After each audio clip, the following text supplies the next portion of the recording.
The opinions, comments, and views contained in Hot Topics are not necessarily those of the Vibes Broadcast Network or anyone else on planet Earth, or even mine 15 minutes from now. Listener discretion is advised. Hey, what's up? It's Chris Hopkins, and we're back with next episode, the new episode of Hot Topics. I'm in Texas now, so I guess this would be season 2. We kind of rebooting back up, and want to say hello to everybody out there listening. All the friends on Vibe Broadcast Network. What's up to Kyle and all my friends back in Chattanooga and scattered through the country in Ohio. Just got done watching UFC on ESPN 8 last night. Been a lot of UFC action here in the last about a week and a half. So UFC's been posted up in Jacksonville, Florida. They had the Gaethje versus Tony Ferguson fight, the pay-per-view. UFC on ESPN 7, which was Anthony Smith versus Glover Teixeira. And in the fights last night, pretty eventful, emotional fight. Overeem versus Walt Harris coming back. His first fight after the tragic passing of his daughter, untimely death. And there's a lot going on, man. A whole lot of action going on. The thing that I really kind of want to get to is the elephant in the room is this whole COVID coronavirus situation. Dana White, he had his little Fight Island idea. That got nixed by the state of California, ESPN. State of Florida was gracious enough to go ahead, let them post up down there in Jacksonville for 3 events. And I understand Dana's sentiments. I'm not about to get into political shit on y'all because I'm not. This ain't the forum for it. I don't want to have to come through the internet and slap shit out of nobody. So we're gonna leave that alone. But I do see where Dana was coming as far as trying to make sure that there was still programming going on, just to have something. And I see where there is a need for that. But I kind of feel like if you're gonna go through that and you're acknowledging, the dangers and risks, and that this isn't a normal situation, I feel like you should take that same effort or that same mindset as far as compensating the fighters maybe a little bit more than normal. I feel like obviously guys were able to train, come in shape, but it's nowhere near the same type of camper situation that they would have had if there was no coronavirus. Access to training facilities, access to strength and condition, access to training personnel, the training partners. I don't care who you are, where you were, all that shit was affected this time. So I feel like a lot of these guys were taking the opportunity. They took one for the team, did a good turn for the company and got out there. And it may not have been their best effort, but they got out there and made it happen. A lot of guys out there really kind of might have damaged their careers or what they had planned, especially Anthony Smith, Matt Brown, and then especially Tony Ferguson with him taking a loss to Gaethje. Touching on Anthony Smith, man, that was a crazy situation too. He was winning versus Glover. He's also the victim of a home invasion robbery about a month ago. I don't know when it was. It's kind of crazy.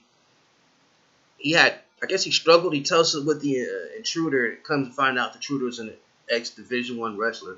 Got caught in a string of other burglaries. So he had that going on. Had the postponement. He looked a little bit skinny. He looked really slim for a normal 205 guy. So it might have been issues as far as him cutting down, holding the weight. Glover looked crisp. Beginning of the fight, man, Anthony Smith was really touching him up, moving around. Didn't seem like he was really doing a lot of damage to Glover. And then once Glover was able to find his timing and start landing heavy shots on Anthony Smith, they were taking his toll. It kind of made me sad to see him take that damage like that. There's been a lot said about, whether or not his corner should have stopped the fight, the ref should have stopped the fight, all of that. Thing that worries me is this man only made $130,000 for that fight. He lost teeth, broken orbital, and no matter what, he's going to be without his main source of income for a decent amount of time. And I know that Dana, they give, backstage bonuses. There might be some other pay involved, so I'm hoping they slide that man an envelope, get him back on his feet, because he's a really tough dude, man. He got in there against John Jones. He's kind of come from the bottom, man. He's not from no big camp, not a big name. He worked his way up, and I think he's a cool story, and the fight game needs guys like him. I just don't like that sometimes the fight game will chew guys up like him and spit them out, and they don't really get the financial or the other accolades they deserve for keeping the sport moving. So shout out to Anthony Smith, man. I hope you recover good, man. Um, my pay grade, I ain't got the pay grade to be talking about your corner, whether or not they were confident or not. That's not my lane. I'd like to see you come back, if you got to change camps, whatever. But they're solid dudes. Speaking of solid dudes, Matt Brown was back in action last night against a new little whippersnapper. Man, dude came in 8-0. Matt was beating him up in normal Matt Brown fashion. But young Buck, he started finding that timing. He landed a couple on Matt. He got him, man, with a crisp hook. I thought it was a quick stoppage, but he landed it on the button, and, man, he nailed a couple. And sometimes you got to get those quick stoppages to make sure you can live to fight another day. Matt's not getting any younger, but I think he'll be back. And I also think that was also a situation of maybe coronavirus not allowing him the full camp that he wanted to be able to have the full strength and condition. It was a little bit slow and sluggish like he wasn't his normal self because he's coming off a layoff too. So looking forward to him getting back. I think he still got some gas in the tank. Don't count Matt Brown out yet. Last night, wow, Overeem versus Walt Harris. Everybody, Walt Harris is sentimental favorite after losing his daughter to a tragic murder situation. I don't even want to go into that. That's just disgusting to me. You're victimizing women. You're just a piece of shit. He came back in, fought the heartache, got through a camp. He was lighting Overeem up early in that first round. Had him busted up, cut up, had him kind of down in situations where if he had paced himself, been a little bit more accurate patience with his shots, he might have been able to finish Overeem. He had Overeem in that much trouble. Yeah, I'm over here drinking the Whataburger iced tea. Fuck y'all. But Overeem, it was weird. It was like a little tank tie-up. He kind of pushed him and landed on top of Harris. And once he started landing those big shots on Harris, he really took advantage.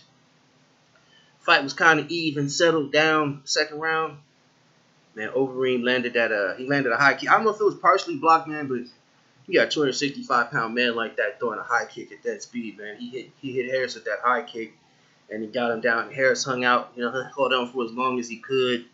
Overeem was able to break him down and get the hooks in and flattened him out. Ref tried to give him time to recover. Even Overeem was really looking like he didn't want to keep going to finish the fight, but he was able to go ahead and finish Walt Harris and get the victory. Nobody really wanted to see Harris take that loss, but I like Dana White's comments after it said, he didn't really believe in moral victories, but the way that Harris fought, made sure he got in there, he had nothing to be ashamed of, and he'll be back. So that was really cool to see. I didn't want Overeem to lose, but I didn't want Harris to lose either. Somebody's got to win or lose. It was a good fight. I hope it doesn't hurt Harris too much in the rankings, and he's able to bounce back up and start getting quality fights and move back up the heavyweight rankings once this whole coronavirus crap is over with and the world opens back up. One of my heroes last night, and is long overdue, Kevin the Monster Randleman from Sandusky, Ohio, was announced as a newest member of the Pioneer Wing of the UFC Hall of Fame. So, posthumous shout out and congratulations to Kevin Randleman. You're always going to be here, Kevin Randleman. One of the originators of MMA. Fuck it. MMA really wasn't MMA until Hammer House came in and showed that dominant wrestling and ground and pound. You had dudes in pajamas was talking about they was kung fu masters, dude with one boxing glove. Motherfuckers out here, sumo wrestlers and shit. It was really a circus free-for-all before Hammer House. Mark Coleman, Wes Sims, and the late great Kevin Randleman came in. Man, they did it here. They did it in Japan. Kevin was loved by all. Just a great person. Phenomenal athlete, obviously. 5'10", 230, just fast twitch muscle. I thought he killed Fedor when he dumped him on his head. That's still one of the craziest strikes in all of mixed martial arts history. And then the way he just blasted Krokop when Krokop was at his prime, and nobody did that to Krokop. You can't tell the story of mixed martial arts, not just the UFC, but you can't tell the story of the history of mixed martial arts without Kevin the Monster Randleman and his long overdue, well-deserved induction into the UFC Hall of Fame as a pioneer in the pioneer wing. So I'm looking forward to him actually getting more accolades as he deserves, and he should always be remembered as a hero. I want to thank y'all for popping in. About to be back with the next segment. Holla at me and my sponsors next.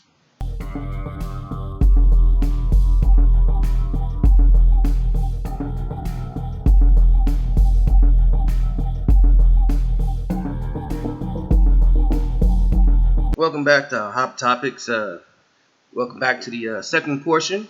Time to talk about subject in the sport near and dear to my heart, football. I'm going to talk a little NFL and a little bit of not NFL, a little bit of otherwise football.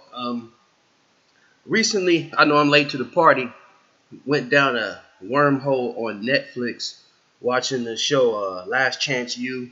Watched both seasons of the Eastern Mississippi Community College, and I got through the first season of the Independence, Kansas.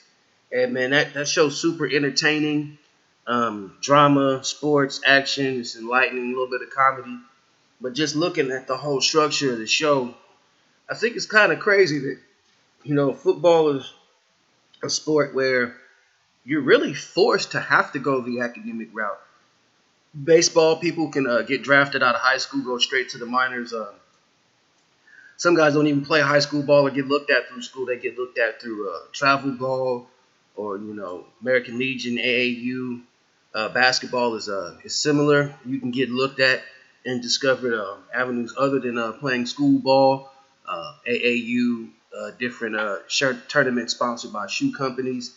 And the NBA has now made it where they do have the one and done, but if you don't even want to go to college, you can go straight to the D League or you can play foreign. So you don't really have to go to a college to advance your career as an athlete in any sport in the country other than football, really. And it's kind of crazy.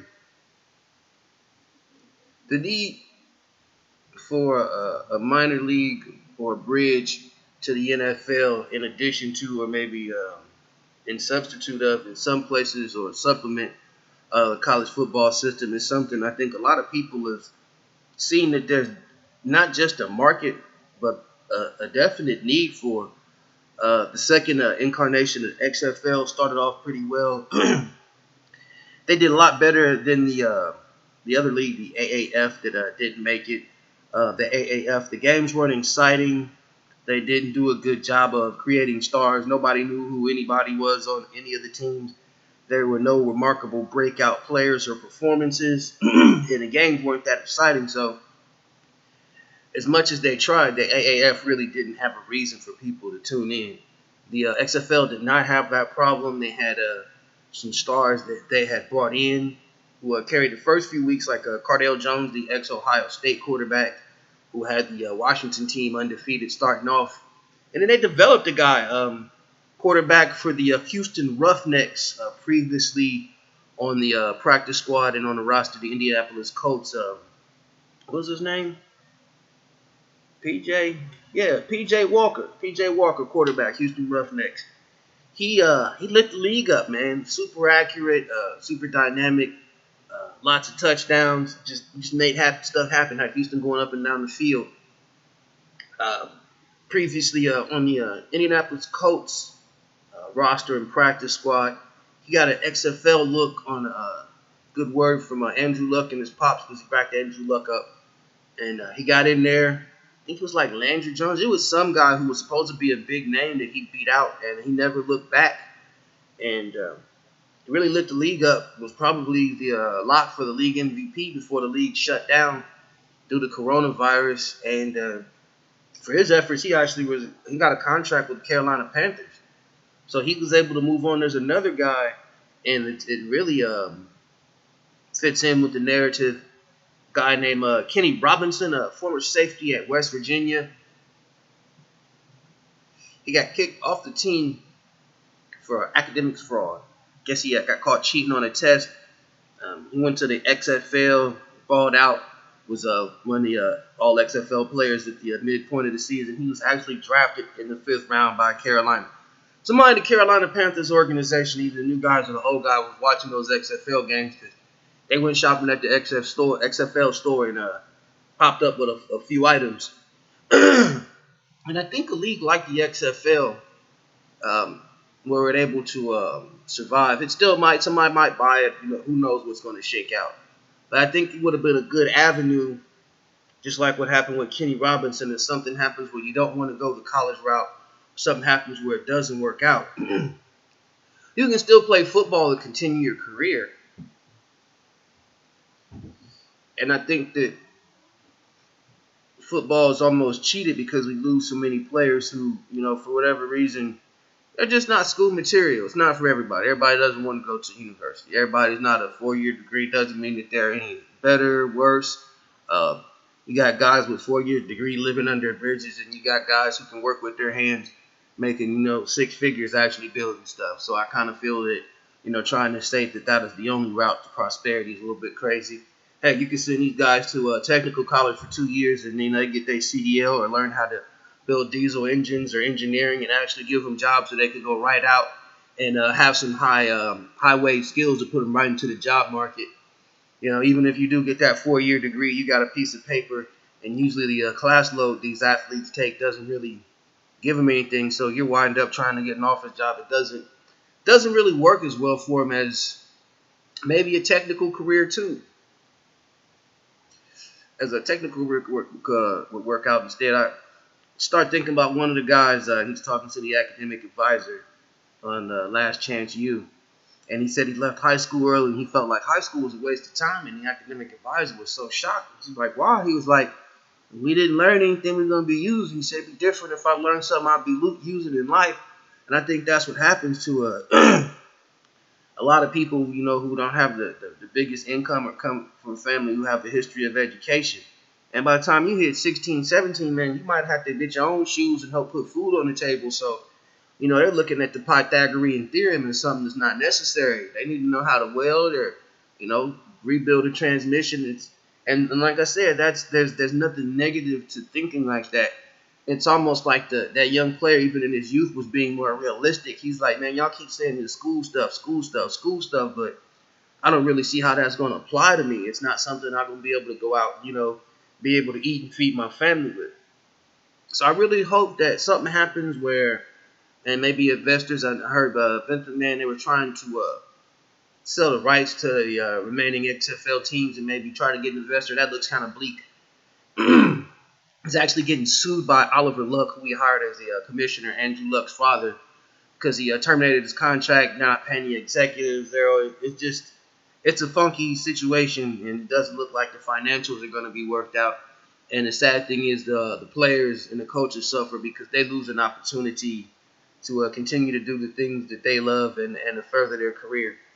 So it might not be the XFL, but I do believe that there is somebody out there with the means to do it. Is taking a look at the situation once the whole coronavirus stuff, blows over and everything is good, where crowds are gathering again. I think somebody with the ability is going to take another stab at this developmental football league thing, and hopefully they get it right this time. And you might have some of your local stars going straight from high school and going to play at this developmental league and then making it on to the NFL, or maybe even hanging out in this developmental league and making a little bit of coin there, and being able to live a good life off of it and not give so much of their life, playing football and working out, risking injury and going through injury and not seeing any type of financial benefit, because it's not like the NCAA or the entities aren't making money off of the athletes. Everybody's making money but the players. So, and even some of the rulings now by the NCAA where players are allowed to use their likeness, I think that the gig is up and people are seeing how unfair it is, and now it's just basically to the point where people are trying to work out the solution where, kids can be compensated, and maybe, hopefully, they find out a way where a kid, who just may not want to go to college or may not be college material is still able to continue his football career along and maybe make it to the NFL or make some change short of that and keep his dignity. Man, it's been nice talking to y'all, man. I just wanted to come at y'all and holler at y'all while I'm down here in Texas. Again, this is Chris Hopkins, Hot Topics. My recurring podcast. I'm becoming with y'all a little bit more regular. It's great to be back, and stay tuned for more details.